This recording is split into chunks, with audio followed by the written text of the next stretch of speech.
छाया का साम्राज्य।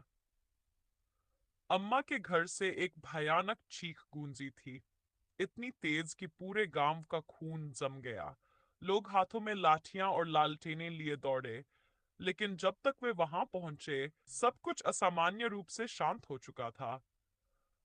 अम्मा का दरवाजा अधखुला था, अंदर का दृश्य किसी बुरे सपने जैसा था। मिट्टी के फर्श पर एक गोल छाया लगातार घूम रही थी, जैसे किसी प्राचीन यज्ञ की परिक्रमा कर रही हो। कमरे के कोने में अम्मा का निर्जीव शरीर पड़ा था, आंखें खुली हुई, होंठ अधखुले, जैसे कुछ कहने ही वाली थी, लेकिन समय ने उनकी आवाज छीन ली थी। किसी ने पास जाने की हिम्मत नहीं की। डर के मारे गांव वालों ने दरवाजा धीरे से बंद कर दिया और फिर कभी उस ओर नहीं देखा।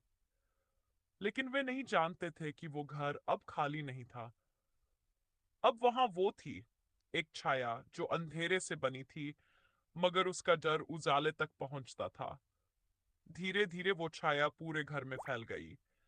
अब अम्मा का घर सांस लेता था। दीवारों से फुसफुसाहटें आती थी और रात के तीसरे पहर में कोई औरत की धीमी हंसी सुनाई देती थी, कभी मासूम, कभी रोंगटे खड़े कर देने वाली।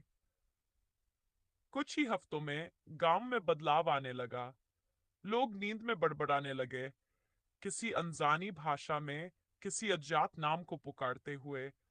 बच्चे सोते सोते चीख उठते और सुबह उनकी आंखों के नीचे नीले गहरे धब्बे होते। कुओं का पानी लाल दिखने लगा, जैसे उसमें आसमान नहीं, खून उतर आया हो। डर की वजह से अम्मा के घर को एक मंदिर जैसा बना दिया गया। लोग वहां तेल के दीपक जलाते, चावल चढ़ाते, लेकिन अंदर जाने की हिम्मत किसी में नहीं थी। फिर एक रात गांव में एक अजनबी आई, एक साधना करने वाली युवती, तांत्रिक विद्या। उसने बताया कि उसे यह सपना बार बार आता था। अम्मा अग्नि के घेरे में बैठी थी, उनकी आंखों से आंसू नहीं, राख बह रही थी। विद्या जानती थी, अम्मा मरी नहीं थी, उन्होंने बलिदान दिया था। उसका आगमन एक संकेत था, अब समय आ गया था। विद्या ने गांव के बाहर पीपल के पेड़ के नीचे डेरा डाला। उसने रेख खींची, मंत्र पढ़े और रात्रि के तीसरे पहर लाल सिंदूर और भभूत से सजी हुई अम्मा के घर में प्रवेश किया। भीतर घना अंधेरा नहीं था, वह जिंदा था। दीवारों पर अम्मा की छायाएं दौड़ रही थीं, फर्श पर खुदी हुई तंत्र रेखाएं चमक रही थीं। घर के केंद्र में एक पुरानी, दरारों से भरी खोपड़ी रखी थी, मानो वह घर की धड़कन हो।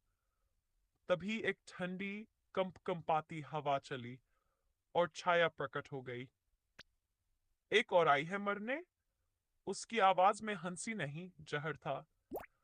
लेकिन विद्या मुस्कुराई, आंखों में अग्नि की लपटें थी। मैं मरने नहीं, तुझे जलाने आई हूं। अगला भाग। छाया बनाम विद्या। क्या विद्या उस प्राचीन छाया को मिटा पाएगी, या अम्मा की कुर्बानी व्यर्थ जाएगी?